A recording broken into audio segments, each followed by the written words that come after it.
திமுகவிற்கு குழி பறித்த அதிமுக. பின்னணியில் திமுகவா? களை எடுப்பாரா எடப்பாடி பழனிசாமி?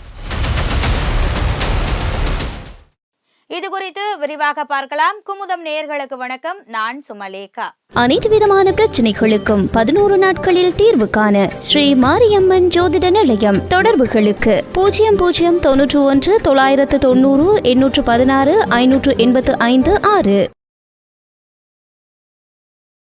மக்களவை தேர்தலுக்கான முதற்கட்ட வாக்குப்பதிவு ஏப்ரல் 19ஆம் தேதி நடந்துச்சு. இந்த தேர்தலில் பொறுத்த வரைக்கும் 4 முனை போட்டி அப்படின்றது தமிழகத்தில் இருந்துச்சு. ஸோ அதிமுக, திமுக, பாஜக, நாதாக அப்படின்னு இந்த 4 முனை போட்டி தான் தமிழக அரசியல் களத்தில் ஒரு மிகப்பெரிய தாக்கத்தை ஏற்படுத்த ஆரம்பிச்சதுன்னே சொல்லலாம். இந்த 4 முனை போட்டிகள் அப்படின்றது ஒரு அனல் பறக்கிற போட்டியாக தான் இருந்துச்சு. இதை தொடர்ந்து பார்த்தீங்க அப்படின்னா தேர்தல் முடிஞ்சிட்ட பிறகு தேர்தலில் பதிவான வாக்குகள் அரசியல் கட்சிகளை இந்த குறிப்பாக சொல்லணும் அப்படின்னா அதிமுக, திமுகவை மிகப்பெரிய அதிர்ச்சியில் ஆழ்த்த இருக்கிறதா தகவல் வெளியாயிருக்கு. இதில் திமுகவை விட அதிமுகவுக்கு தான் மிகப்பெரிய பாதிப்பு இருக்கிறதாவும், இதில் அதிமுகவுக்கு எந்த அளவுக்கு பாதிப்பு இருக்கோ அதை விட டபுள் மடங்கான பாதிப்பு தேமுதிகவுக்கு இருக்கும் அப்படின்ற ஒரு தகவல் வெளியாயிருக்கு. ஸோ இப்படி இவங்க 2 பேருக்கும் இந்த பாதிப்பு அப்படின்றது ஏற்படுறதுக்கு காரணம் யாருன்னு பார்த்தீங்கன்னா அதிமுகவினர் தான். ராயப்பேட்டையில் அதிமுக தலைமை அலுவலகத்தில் சென்னை மாவட்ட நிர்வாகிகளை சந்திச்சு பேசின எடப்பாடி பழனிசாமி மத்திய சென்னையில் வாக்கு சதவீதம் குறைஞ்சது ஏன் அப்படின்னு முதல் கேள்வியா கேட்டிருந்ததா தகவல் வெளியாயிருக்கு.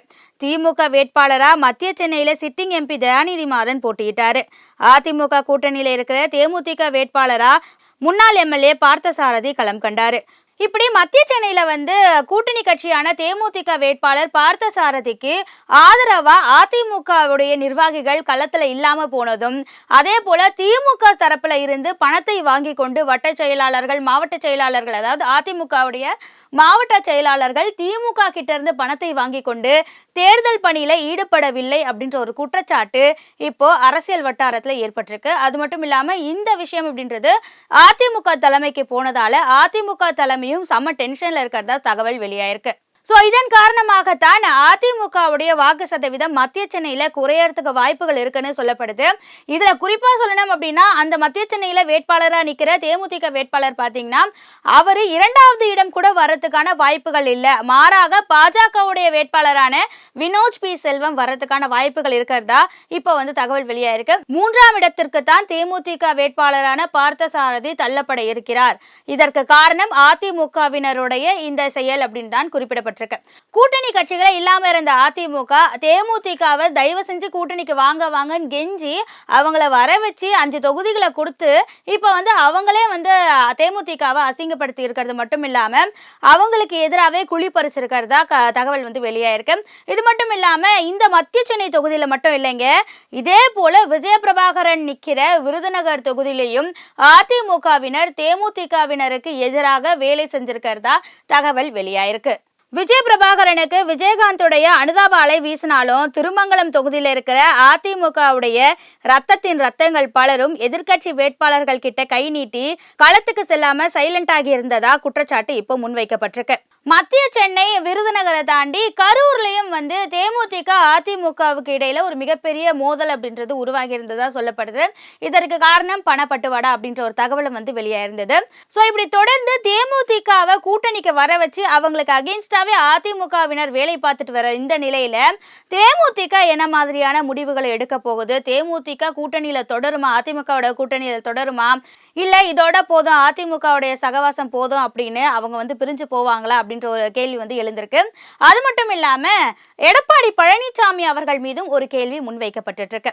அந்த கேள்வி என்னன்னு பாத்தீங்கன்னா அதிமுகவினர் தேமுதிகவினருக்கு அகேன்ஸ்டா செயல்பட்டு திமுக கிட்ட இருந்து காசு வாங்கி இருக்கிறதா சொல்லப்படுற இந்த தகவல் அப்படின்றது எந்த அளவுக்கு உண்மைன்னு தெரியல.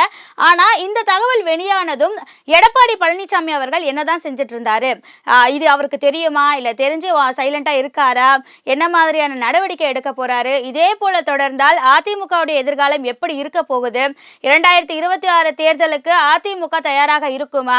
இதே ஜெயலலிதா இருந்தாங்கன்னா இந்த மாதிரியான ஒரு விஷயம் அதிமுகவில் நடந்திருக்குமா? எல்லா அதிமுக நிர்வாகிகளும் களத்துல இறங்கி அவ்வளவு பெர்ஃபெக்டா வேலை செய்வாங்க ஜெயலலிதா இருந்தாங்க அப்படின்னா. ஆனா எடப்பாடி பழனிசாமி அவர்கள் இருக்கிறதுனால ஒருவேளை லெத்தார்ஜிக்கலா, அதாவது ரொம்ப சுணக்கமா இந்த மாதிரியான வேலைகள்ல ஈடுபடாம தேர்தல் களத்திலேயே இல்லாம திமுக கிட்ட இருந்து காசு வாங்கி வேலை பார்க்கறாங்க அப்படின்ற ஒரு குற்றச்சாட்டுகள் எல்லாமே எழுந்திருக்கு. இதுக்கு எடப்பாடி பழனிசாமி அவர்கள் என்ன மாதிரியான நடவடிக்கை எடுக்க போகிறார் அப்படின்றத பொறுத்திருந்ததாங்க பார்க்கணும். அதுவரை உங்களிடமிருந்து விடைபெறுவது சுமலேகா. நன்றி, வணக்கம். அனைத்து விதமான பிரச்சனைகளுக்கும் 11 நாட்களில் தீர்வு காண ஸ்ரீ மாரியம்மன் ஜோதிட நிலையம். தொடர்புகளுக்கு 0091 990 816 585 6.